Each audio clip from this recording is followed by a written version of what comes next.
ओम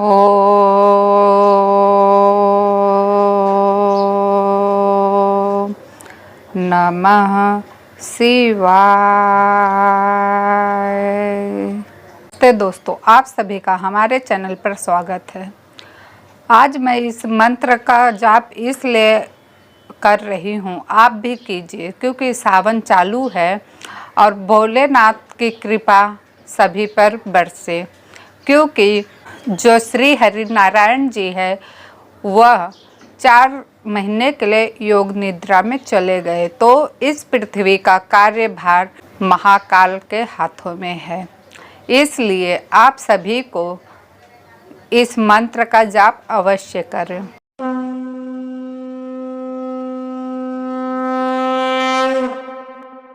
क्योंकि हमारे साथ जो भी घटना घटित हो रही है इस समय, वह होकर ही रहेगा, क्योंकि समय काल चक्र के अधीन है।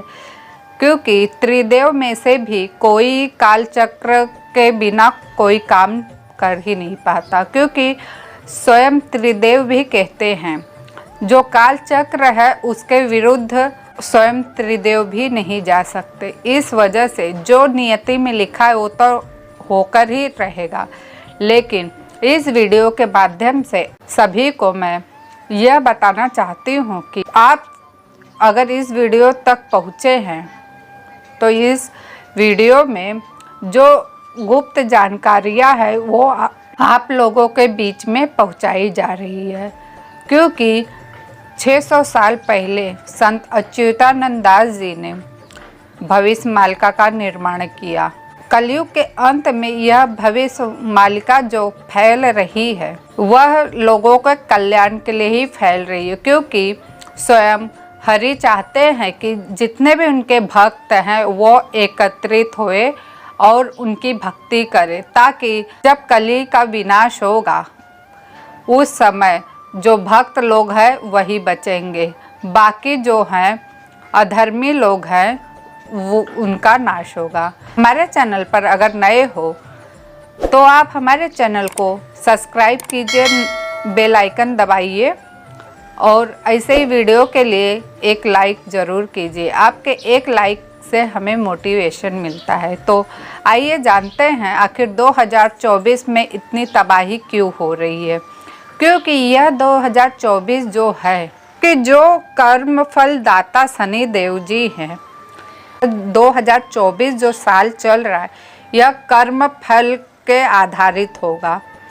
क्योंकि जिसने अच्छा कर्म किया है, ध्यान से सुनिएगा, जिसने अच्छा कर्म किया उसके साथ अच्छा होगा, और जिसने कई सालों से बुरा कार्य करते आए हैं इस 2024 में उन्हें बुरा परिणाम मिलेगा। क्योंकि शनि देव जी हैं वह कर्म फल दाता है, जिसका जैसा कर्म उसके साथ वैसा ही न्याय करते हैं। तो आइए जानते हैं आखिर 2024 में संत अच्युतानंद दास जी ने और क्या कहा है, उसके द्वारा कही गई है। मीन शनि गुरुवारो रे पड़ीबा अंको ध्रुबा धुबा मिथुन मारे 13 दिन पक्ष ताका धरनी ग्रासिबो। अर्थात मीन शनि गुरुवार को होगा, इसी अंक में सत्य होगा, 13 दिन का पक्ष होगा जो 23 जून से 5 जुलाई के बीच में बीता है। तो 13 दिन का जब पक्ष होगा इस समय पूरी पृथ्वी में चक्र ग्रास करेगा। अर्थात 13 दिन का पक्ष जा चुका है, लेकिन जो 13 दिन का पक्ष होता है उसका प्रभाव 8 महीने तक होता है। ये अपने माइंड में डाल लीजिएगा। क्योंकि जो इस समय चल रहा है कि बाढ़, मैंने पिछले वीडियो में भी बताई थी कि मुंबई डूबेगी। आपने अगर वीडियो नहीं देखा है तो जाकर देखिएगा। संत जी की कही वाणी इतने जल्दी सत्य होगी ये हम सब नहीं जानते। आज कई जगहों पर ऐसी भारी तबाही मची हुई है, में बह जा रहा है, गाड़ियां बह जा रही है, घर तबाह हो रहा है, लोगों की मृत्यु हो रही है। ऐसे कई सारे राज्य है, देश है, मैं बताती हूँ। मुंबई की हालत क्या है, गुजरात में बाढ़ आई, मनाली में बाढ़ आई, वहाँ पर बादल फटे, पूरा देखेंगे तो तहस मचा हुआ है।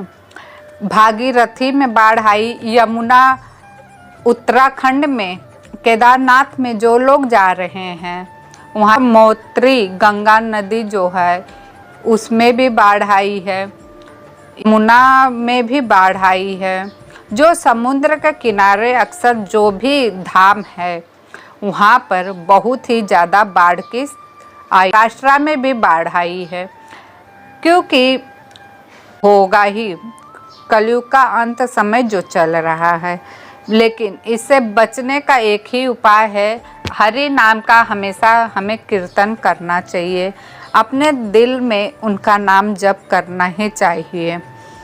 जी कहते हैं 2024 में जब यह पड़ेगा भयंकर तबाही होगी। एक तरफ युद्ध हो रहा है, प्लेन क्रैश हो रहे हैं, जो कि 2024 में मैंने कहा था कि नेटवर्क का इश्यू होगा, जो इंटरनेट अचल हो जाएगा, अर्थात उसकी प्रॉब्लम आएगी। और जो प्लेन वगैरह चलता है कहीं ना कहीं वो टेक्नोलॉजी पर ही आधारित है और उसके कारण ही ये सब हो रहा है। अचानक से कंप्यूटर ठप पड़ गए, अचानक से इंटरनेट कनेक्शन था वो कट गया और प्लेन क्रैश हो गया है। ऐसे बहुत सारे घटनाएं हैं जो इस 2024 में अभी होना बाकी है। अभी तो 2024 का समझिए एक कण मात्र है, जैसे रेत होती है उसका कण इतना ही है, फिर भी कितनी तबाही मच चुकी है। आने वाला समय और दुखद होगा। तो कृपा करके अगर हमारे चैनल पे आप जुड़े हैं तो इस पे मैं केवल एक ही बात कहूँगी कि आप अवश्य भक्ति मार्ग को अपनाइए, क्योंकि आगे जो तबाही मचने वाली आप सोच भी नहीं सकते, ना भयंकर होने वाला है, क्योंकि यह कलयुग का अंतिम चरण शुरू हो चुका है और धीरे धीरे यह हमारा सतयुग का मध्य भाग चल रहा है। धीरे धीरे सतयुग 2032 में स्टार्ट हो जाएगा, तो वहाँ पर झूठ बोलना मना रहेगा, सत्य के राह पर ही चलना है। इसी वजह से श्री हरि चाहते हैं कि जितने भी उनके भक्त हैं वह सत्य मार्ग को अपनाए, लोगों की निंदा ना करे। और क्यों हमें कहा गया है कि मांस मछली खाना बंद कर, क्योंकि सबसे बड़ा पाप है जीव हत्या और अनेकों मनुष्य जीव की हत्या कर रहा है केवल अपना पेट भरने के लिए। आप जरा सोचकर देखिए, वो जब जीव कटता होगा तो उसे कितनी आहत होता होगा, वो कितना सामने इंसान को गाली देता होगा कि जिस प्रकार से तुम हमारे गर्दनों को काट रहे हो उसी प्रकार से तुम्हारा कभी अच्छा नहीं होगा।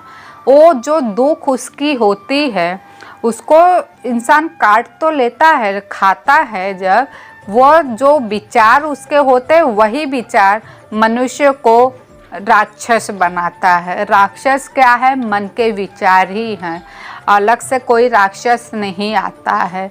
क्योंकि जब हमारा मन का विचार ही अशुद्ध होगा तब हमारे में क्रोध उत्पन्न होगा, लालच, लोभ, अहंकार, ये सब जो कमजोरियां हैं हमारे पे हावी होती है और हमारा बुद्धि काम करना बंद कर।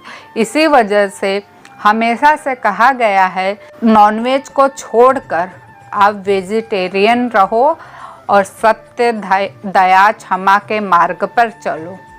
तो दोस्तों, इस वीडियो को अब मैं यहीं समाप्त करूंगी, फिर मिलूंगी नई वीडियो के साथ, नई जानकारी के साथ। अगर यह वीडियो आप लोग यहाँ तक देखे हो तो कमेंट बॉक्स में जय श्री जगन्नाथ अवश्य लिखे।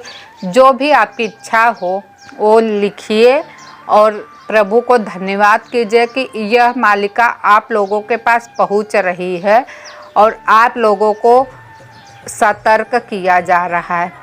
तो दोस्तों फिर मिलती हूँ नई वीडियो के साथ। तब तक के लिए हमारे चैनल को सब्सक्राइब अवश्य कीजिएगा, लाइक शेयर कीजिए। धन्यवाद। जय श्री कृष्णा, जय जगन्नाथ।